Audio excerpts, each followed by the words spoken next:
Everyone, welcome to Anubha study facts. आज हम बात करने वाले हैं गाइस रीड के बारे में। रीड की हम स्ट्रेटेजी आज शेयर कर रहे हैं। आप सभी को पता है एग्जाम डेट क्या है और अब कितने दिन शेष रह गए हैं, इसके बारे में आज हम बात करने वाले हैं। 75 डेज में हम कैसे प्रिपेयर कर सकते हैं। 90 डेज की स्ट्रेटेजी मैंने अपने चैनल पर शेयर की हुई है। अगर अभी तक आपने नहीं देखी है तो लिंक आपको मैं डिस्क्रिप्शन बॉक्स में दे दूंगी, या फिर ऑल टेट स्ट्रेटेजी करके एक पूरी की पूरी प्लेलिस्ट है जहां पर जितने भी टेट हैं उन सबको लेकर कुछ ना कुछ स्ट्रेटेजी शेयर की गई है। आप उस प्लेलिस्ट में जाकर देख सकते हैं, वो आपको जो लिंक है उसकी डिस्क्रिप्शन बॉक्स में मिल जाएगी।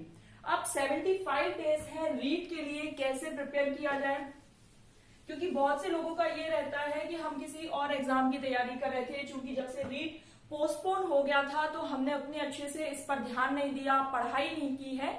तो अब हम क्या 75 डेज में, मतलब जो दिन रह गए हैं एग्जाम डेट में, क्या हम उसमें अपनी तैयारी इतनी अच्छी कर सकते हैं कि हमारा सीधा सिलेक्शन हो जाए। तो देखो गाइज, हम क्या करने वाले हैं, 75 डेज को हम डिवाइड करेंगे। 75 डेज को हम क्या करेंगे, डिवाइड करेंगे। सबसे पहले स्टार्टिंग के 15 दिन, फिर 20, 20 और 20 ऐसे स्लॉट बनाएंगे। कितने? 4 स्लॉट बनाएंगे, 15 दिन का रहेगा। फिर ये 20, 20 के ये 3 स्लॉट रहेंगे। इस तरीके से ये आपका चलेगा। अब कैसे क्या करना है वो थोड़ा सा समझते चलेगा। हो सकता है वीडियो लेंथी हो जाए, मैं कोशिश करूंगी कि बहुत ज्यादा लेंथी ना हो। अगर हो जाए तो प्लीज थोड़ा सा आप लोग मैनेज कर लीजिएगा।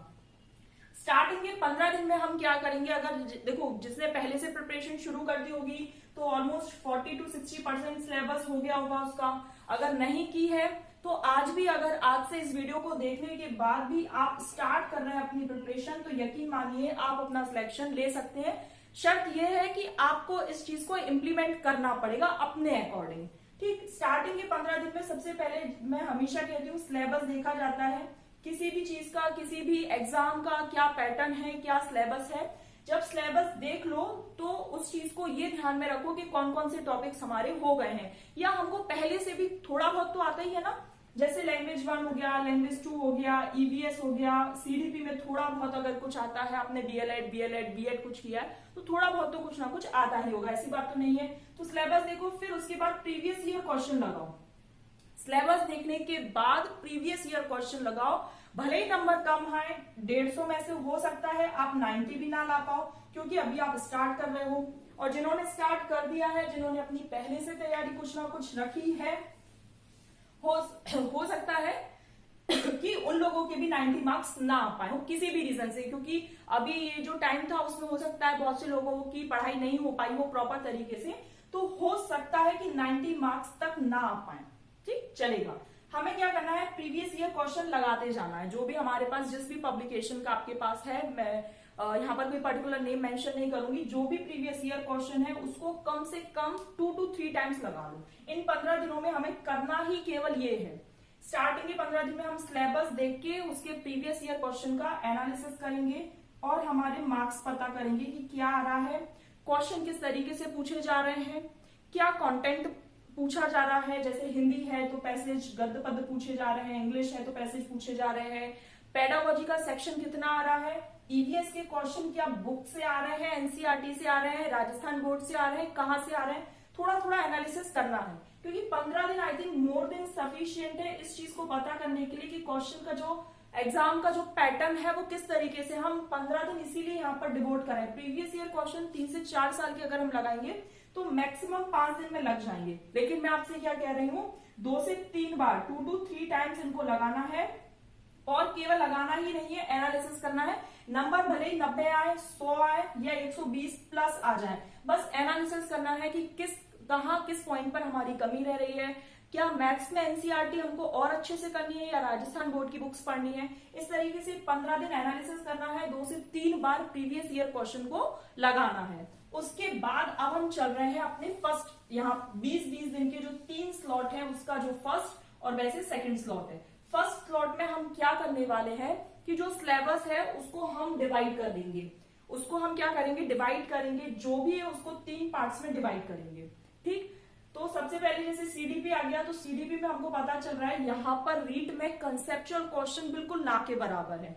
फैक्चुअल चीजें हैं, जनक है, जैसे किसी भी सिद्धांत का जनक है, या ये इस तरीके से क्या दिया गया, किस जानवर पर ये प्रयोग किया गया, कहां पर कौन सी साइकोलॉजी लैब खोली गई, इसके जन्मदाता कौन है, और बहुत अंदर डीप में अगर पूछ रहा है तो किस तरीके से पूछ रहा है, तो उसका सीडीपी का हम कोशिश करेंगे स्टार्टिंग के 20 दिनों में 40% कवर करने का। लर्निंग थ्योरीज है, इंक्लूसिव एजुकेशन है, इंटेलिजेंस के बारे में है, क्या क्वेश्चन पूछ रहा है ये हमको पता एग्जाम पेपर से लग जाएगा। जो हमने प्रीवियस ईयर क्वेश्चन लगाए हैं यहां से हमको ये पता चल जाएगा, और जब ये पता चल जाएगा कि क्वेश्चन किस तरीके से आ रहे हैं तो उसका 40% हमको सिलेबस से, उसका 40% हमको सिलेबस से यहां पर कंप्लीट करने की कोशिश करनी है। अब लैंग्वेज 1 और लैंग्वेज 2 बहुत ज्यादा टफ तो नहीं, क्योंकि यहां पर गद्य पद्य पैसेज आने हैं, ठीक, और उसके बाद सब्जेक्ट की पेडागोजी आनी है। अब सब्जेक्ट की पेडागोजी में जितनी अच्छी सीडीपी होगी उतनी अच्छी सब्जेक्ट की पेडागोजी हो जाएगी। सब्जेक्ट की पेडागोजी में भी ये देखो कि क्या हिंदी और इंग्लिश जो हमने लैंग्वेज 1 लैंग्वेज 2 ली है या जो भी आपने ली है, क्या वो सिमिलरिटी है उनके टॉपिक्स में, तो कुछ कुछ जो सिमिलरिटीज है उन टॉपिक्स में उनको कंप्लीट करो। जो सिमिलर टॉपिक्स हैं दोनों लैंग्वेज में उनको कंप्लीट करने की कोशिश करो।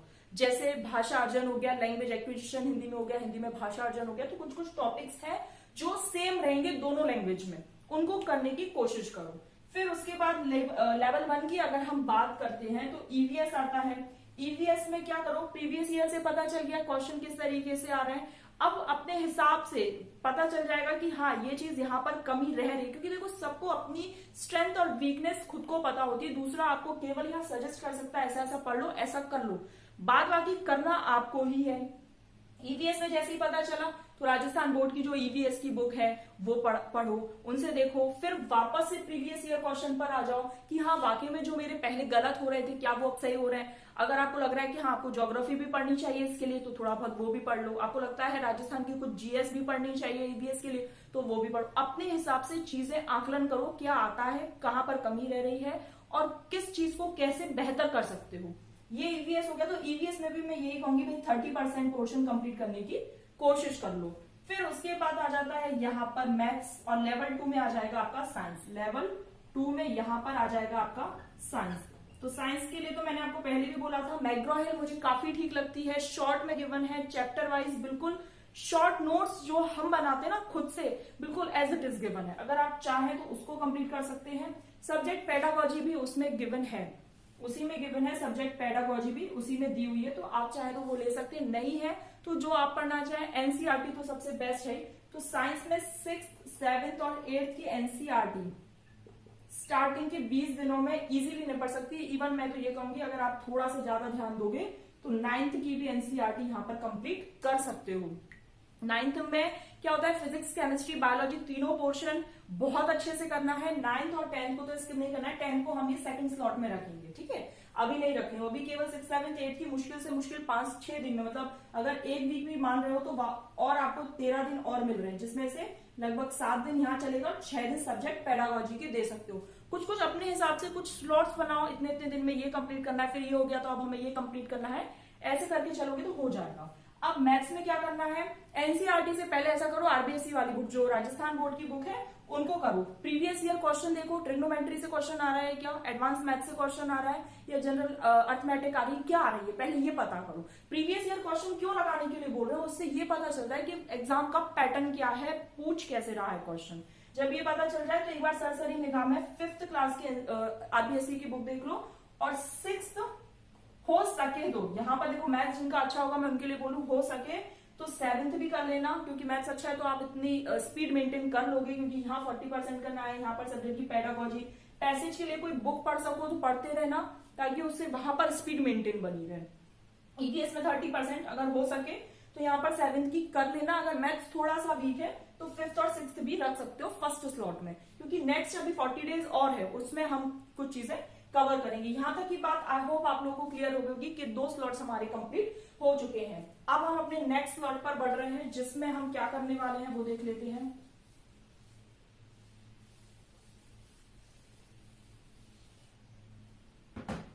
ये देखो, ये प्रीवियस ईयर क्वेश्चन तो साथ में चलेंगे ही चलेंगे। ये स्लॉट भले ही बढ़ता जाएगा, एक स्लॉट निकल गया, दूसरा स्लॉट निकल गया, लेकिन ये प्रीवियस ईयर क्वेश्चन साथ में क्यों चलेंगे? जहां पर भी दिक्कत है हम प्रीवियस ईयर क्वेश्चन देखेंगे, अरे ये क्वेश्चन ऐसे पूछा जा रहा है, अरे इसमें से ये पूछा जा रहा है, इस तरीके से।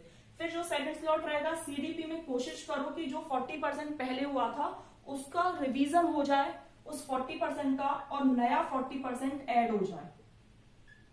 ठीक, नया 40% ऐड हो जाए और प्लस जो पुराना 40% है उसका हो जाए रिवीजन, क्योंकि रिवीजन तो इतना जरूरी है। भले ये थोड़ा बहुत रह जाएगा ना, कोई दिक्कत नहीं है, लेकिन अगर पढ़ा हुआ जब हम एग्जाम में बोलते हैं ना, तो सबसे ज्यादा फील वही कराता है, अरे यार ये क्वेश्चन तो हमने पढ़ा था, काश एक बार रिवाइज और कर लेते। तो वो जो चीज काश है वो ना बन पाए, इसके लिए हमें क्या करना है कि रिवीजन तो करना ही करना है।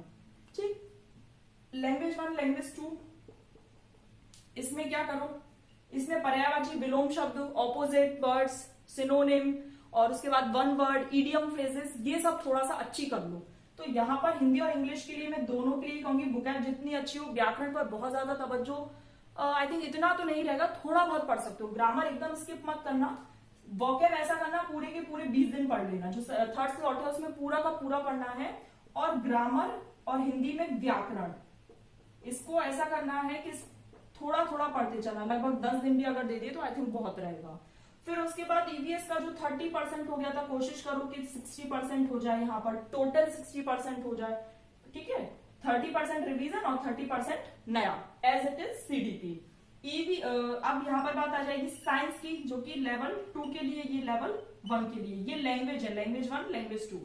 साइंस में देखो मैंने आपको बोला था 6, 7, 8 की 7 दिन में हो गई, 9th की भी ऑलमोस्ट 7 दिन में हो जाएगी, 6 दिन में हम सब्जेक्ट की पेडागोजी करेंगे। यहाँ पर हम कंप्लीट करेंगे 20 दिन में 10th और 11th की। 10th की कंप्लीट पूरी करनी है, और 11th में देख लो जो आपका सब्जेक्ट हो, आपका जो भी फेवरेट सब्जेक्ट हो उस चीज के अकॉर्डिंग आप उसको कर सकते हो। आपका फिजिक्स हो तो आप फिजिक्स कंप्लीट करो, केमिस्ट्री हो केमिस्ट्री, और बायो हो तो बायो, कोई सा भी एक इसमें से सब्जेक्ट उठाकर और 11th बुक को कंप्लीट करना है। सब्जेक्ट की पेडागोजी थोड़ा थोड़ा सबकी पढ़ते रहना है, सीडीपी पर जितनी अच्छी पकड़ होगी सब्जेक्ट की पेडागोजी उतनी अच्छी बन जाएगी। मैथ्स में देखो, मैथ्स में मैंने बोला था जिसका बहुत अच्छा हो भी वो आगे बढ़ जाओ, वो 8th पे पहुंच जाओ, हो सके तो 9th पे पहुंच जाओ। ये आपकी स्पीड पर डिपेंड करता है, जितनी अच्छी स्पीड कैलकुलेशन आपकी है, आपको जितना अच्छे समझ आता है आप उतना अच्छा कर लोगे। नहीं है जिनका तो केवल 7th कर लो और 6th का रिवीजन कर लो, क्योंकि ये बहुत ज्यादा मैटर करता है कि हम कितना रिवीजन कर पा रहे हैं। 3 स्लॉट हमारे कंप्लीट हो गए, ये रहा हमारा 4th slot, 4th and last. अब लास्ट स्लॉट है तो चूंकि इस पर बहुत ज्यादा ध्यान देना होगा, पढ़ाई का हमको जो पढ़ाई के घंटे हैं वो भी बढ़ाने होंगे, ताकि सिलेबस भी कंप्लीट हो जाए और रिवीजन भी हो जाए। और आपने देखा होगा रिवीजन तो हम साथ में ही करते जा रहे हैं, तो एक बार तो हमारा रिवीजन हो ही गया। अब ये जो 4th स्लॉट है इसमें हम देखो सीडीपी कर लेंगे कंप्लीट, कितने दिनों में हो जाएगी कंप्लीट? ऑलमोस्ट 8 दिन में, क्योंकि 80% हो गया है, 20% और रह गया है, तो 8 दिन और लगेंगे, अदरवाइज कंप्लीट हो जाएगी। अब जो यहाँ के जो 12 दिन रह गए हैं उसमें हम क्या करने वाले हैं? रिवीजन करने वाले हैं और प्रीवियस ईयर क्वेश्चन करने वाले। ये प्रीवियस ईयर क्वेश्चन तो वैसे ही साथ में चल रहे हैं, तो प्रीवियस ईयर क्वेश्चन करेंगे और यहाँ पर पूरे के पूरे 12 दिन रिवीजन करेंगे। ठीक, फिर उसके बाद लैंग्वेज 1 लैंग्वेज 2 में यही रहेगा, जितनी भी बुकैब हमने पहले लर्न की थी उनको हम 5 दिनों में करेंगे रिवीजन, और नए 15 दिनों में हम न्यू बुकैब करेंगे, क्योंकि बुकैब तो लास्ट टाइम तक भी अगर हम जितनी करते जाए उतनी कम है। रही बात ईवीएस की, तो 60% हो गया था, तो 40% अब हमको क्या करना है? न्यू करना है, और 60% का हमको करना है रिवीजन। जितना ज्यादा रिवीजन करेंगे उतना अच्छा है, रिवीजन करते जाएंगे।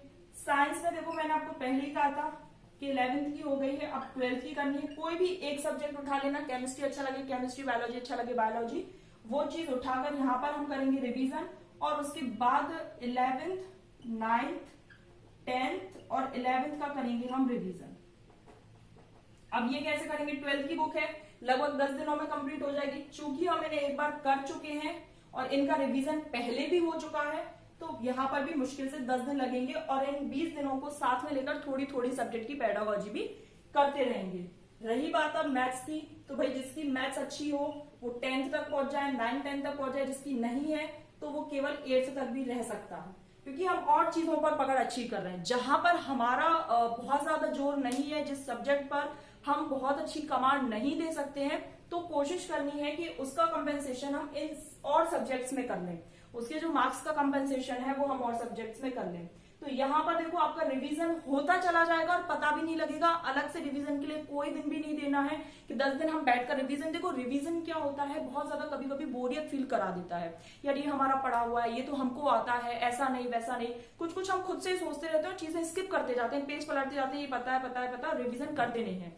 लेकिन यहाँ पर कुछ कुछ नया पढ़ना है, कुछ रिवाइज करना है, तो थोड़ा सा लेवल जो है वो इंटरेस्टिंग बना रहेगा कि हाँ हम कुछ रिवाइज कर रहे हैं, कुछ नया पढ़ रहे हैं, तो क्या है बोरियत भी नहीं होगी और चीजें कब दो दो बार रिवीजन हो जाएगा आपको पता भी नहीं लगेगा। तो ये 75 डेज की स्ट्रेटेजी है। फिर हम शेयर करेंगे 60 डेज की स्ट्रेटेजी, फिर 50 डेज की स्ट्रेटेजी। इस तरीके से आप साथ में बने रहे। चैनल को सब्सक्राइब करके आप बेल आइकन प्रेस कर सकते हैं, जिससे क्या है जब भी मैं न्यू वीडियो अपलोड करूंगी तो नोटिफिकेशन आप लोगों को मिल जाएगा। अलग अलग सोशल मीडिया हैंडल्स पर आप इसको शेयर कीजिए जो लोग रीड की तैयारी कर रहे हैं। 75 डेज स्ट्रेटेजी आज हमने शेयर करी। नेक्स्ट वीडियो हम 60 डेज स्ट्रेटेजी पर लेकर आएंगे। Thanks for watching this.